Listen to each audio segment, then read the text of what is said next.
Okay, so I'm doing this video because I've recently learnt to tie my laces one-handed, and I thought that a few of you would like to see this, because the videos that I used to learn it were very, very fast, and I had to replay them hundreds of times to learn how to do it. So in this one I'm going to do a little bit slower. So we're going to start with this one, the right foot, and you'll see on the left here I've got a book, and the reason I've got a book here is just because when you start it's easier to do it on a hard surface where you're going to tread on the one lace. But just be careful if you have got any sitting balance issues or anything else. Just be careful when you do it on a hard floor that you don't keel over that way. So here we go. So the first thing we do is going to do a first cross. Now, for reasons I don't fully understand, I'm right-handed, as you can see. So that's my good hand. This is my affected hand, which I can get involved at the end. But so what I'm doing is I'm doing the left one over the right one first. Okay, so I've made that first cross, and here's the magic bit. You take this and you put it under there, and obviously on a hard surface that's easy to do, and then you can pull this knot. I'm just gonna put that so now I can pull this knot nice and tight like that. Now the first time you do this it will be a bit messy, and sometimes I do it and sometimes it's still a bit messy or a bit loose.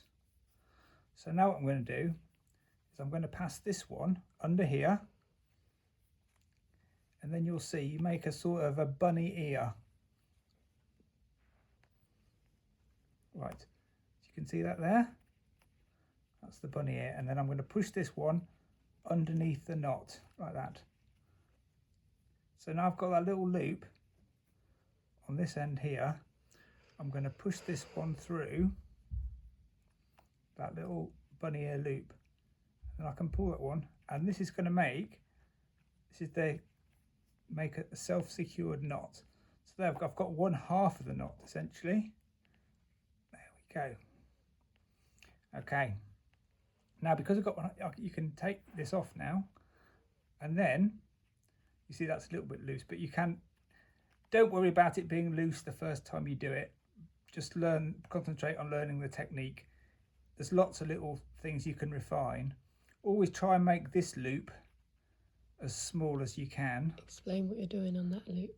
So I've gone back under here, under the main knot, and I'm pulling it through.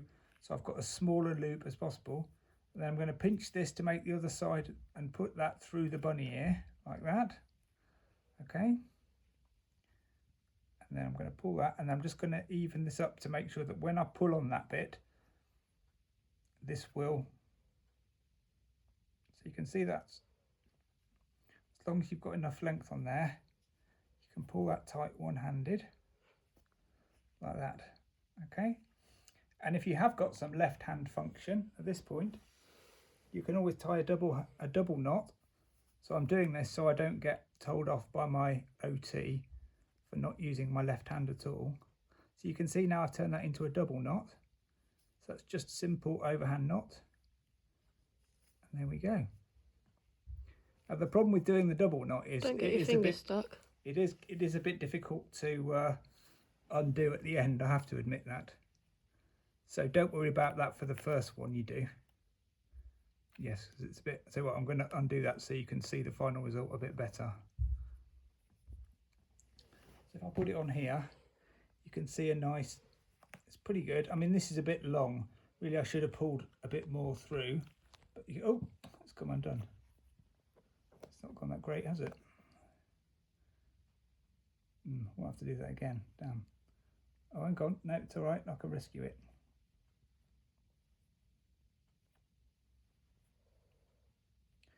Just fed that back through.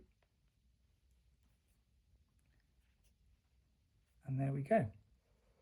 So it's a bit slack, but you'll find that's it. And then that frees you from the Velcro trainers, and you can try putting on your old shoes again, which was really good for me.